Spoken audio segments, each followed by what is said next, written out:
Bismillahirrahmanirrahim. Assalamualaikum warahmatullahi wabarakatuh. Selamat pagi untuk anak-anak Bapak semua. Semoga tetap semangat untuk mengikuti pembelajaran hari ini.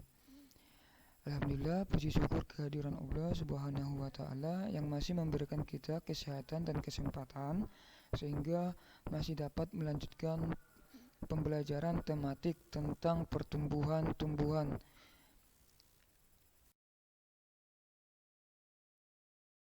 Muhammad Shallallahu Alaihi Wasallam. Semoga kita senantiasa istiqomah sebagai pengikut beliau sampai akhir hayat.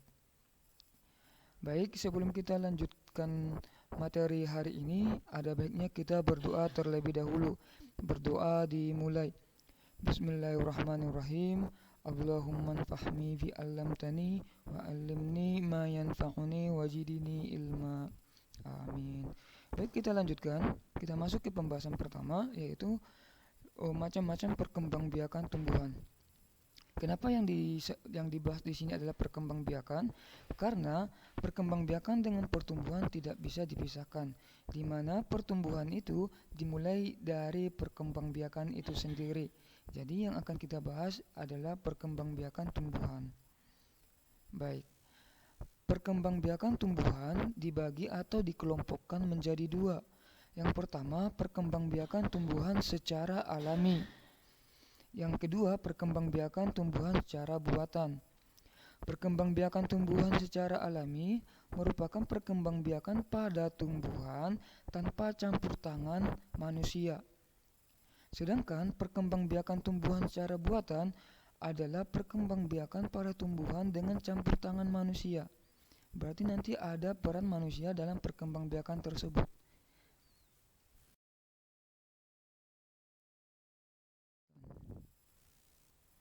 Kita masuk ke kelompok yang pertama, yaitu perkembangbiakan secara alami.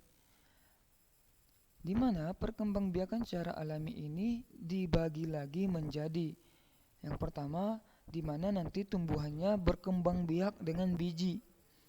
Yang kedua, berkembang biak dengan tunas. Yang ketiga, berkembang biak dengan umbi. Dan yang keempat, berkembang biak dengan spora. Contoh, tumbuhan yang berkembang biak dengan biji contohnya adalah pohon mangga, pohon jambu, pohon belimbing, pohon apel, pohon rambutan,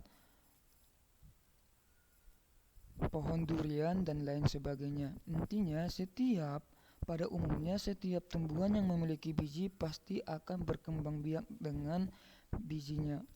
Nanti biji ini terdapat di dalam buah dari tumbuhan itu sendiri. Yang kedua, perkembangbiakan dengan tunas contohnya adalah pohon pisang, pohon bambu, dan juga nanti ada tanaman cocor bebek. Yang ketiga, perkembangbiakan dengan cara umbi. Contohnya adalah bawang merah, bawang putih, singkong, bengkuang, ubi jalar, serta wortel. Dan yang keempat, perkembangbiakan dengan spora contohnya adalah tanaman paku. Ya. Baik, kita lanjut. Oke, kita masuk ke perkembangbiakan dengan biji. Tadi kan seperti yang Bapak jelaskan, setiap tumbuhan yang memiliki biji pada buahnya pada umumnya akan berkembang biak dengan bijinya itu sendiri. Berarti nanti tumbuhan baru akan hidup dengan bijinya dari biji itu sendiri. Baik, kita masuk ke bagian-bagian biji. Secara umum, bagian-bagian biji ada 3. Yang pertama, selimut biji adalah bagian paling luar dari biji itu sendiri, berfungsi untuk melindungi biji agar tidak cepat membusuk. Yang kedua adalah kotyledon. Kotyledon merupakan sumber makanan untuk calon tumbuhan baru atau penyedia makanan untuk calon tumbuhan baru. Dan yang ketiga, yang warnanya kuning cerah, namanya embrio. Embrio inilah nanti yang akan menghasilkan tumbuhan baru atau dialah nanti yang akan tumbuh menjadi tumbuhan baru.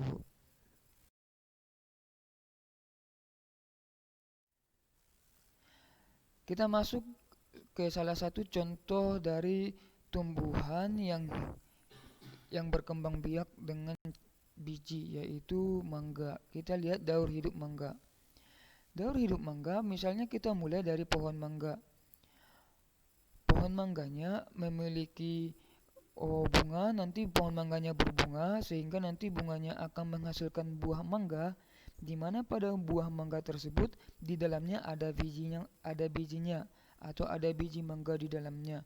Nanti biji mangga ini akan kita tanam di dalam tanah sehingga nanti biji itu akan menghasilkan akar.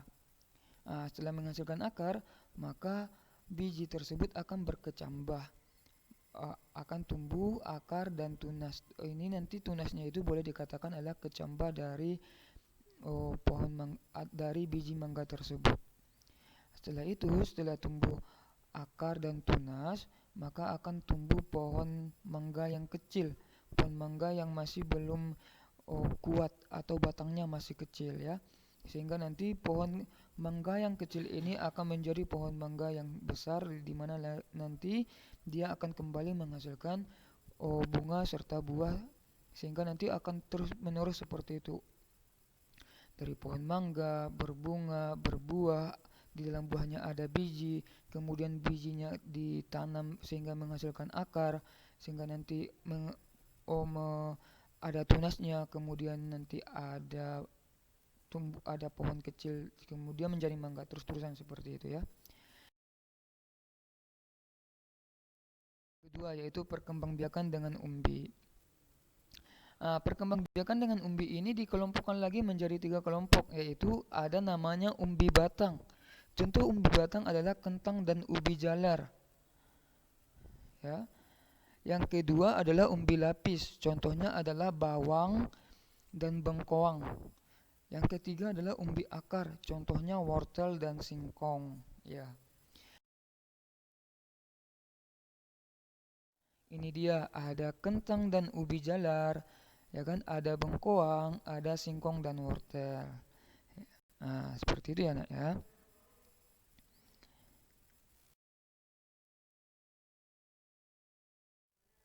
Tahap perkembangan bawang merah.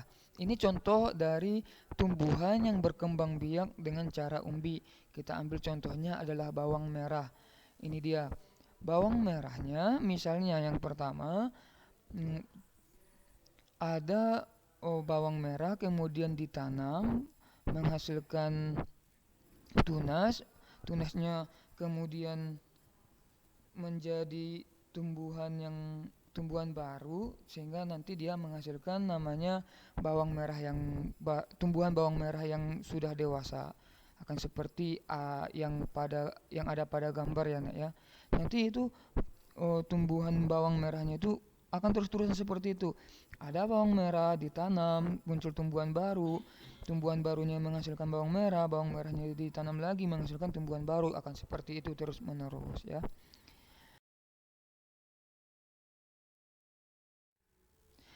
Yang ketiga, perkembangbiakan dengan spora. Seperti tadi Bapak katakan, bahwa perkembangbiakan dengan spora ini bukan berkembang biak dengan biji, bukan dengan tunas, bukan dengan umbi-umbian.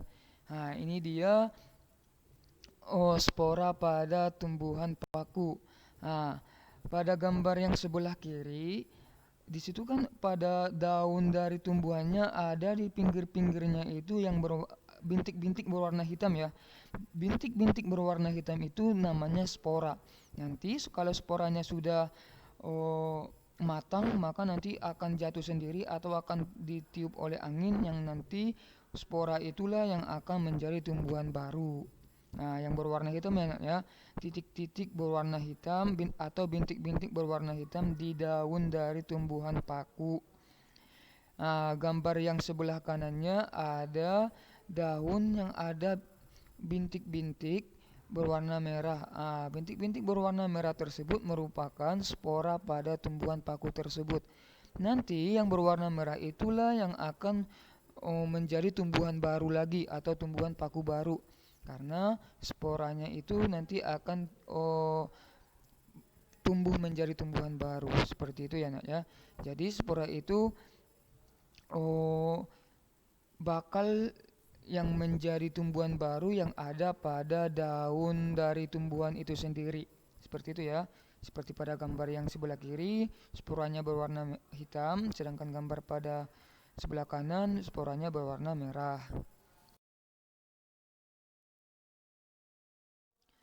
Nah, kita masuk ke perkembangbiakan buatan. Perkembangbiak Perkembangbiakan buatan tadi seperti Bapak jelaskan merupakan perkembangbiakan yang dibantu oleh manusia. Perkembangbiakan buatan ini yang pertama ada dengan cara mencangkok. Nah, ini dia gambarnya. Ya kan, ini mencangkok nih. Gimana nanti mencangkok ini sifat dari tumbuhan barunya sama dengan induknya, sama persis dengan induknya. Ini dia dengan cara mengelupas kulit dari tumbuhan itu sendiri. Nah, yang kedua ada namanya stek. Stek ini adalah dengan mengambil batang ataupun ranting dari tumbuhan baru, dari tumbuhan yang sudah dewasa, kemudian ditancapkan sehingga nanti tumbuh tumbuhan baru. Nah, seperti ini. Pada gambar ada batang dari tumbuhan singkong. Tumbuhan singkongnya atau batang tumbuhan singkongnya dipotong-potong sehingga ditancapkan ke tanah sehingga menghasilkan tumbuhan baru seperti itu.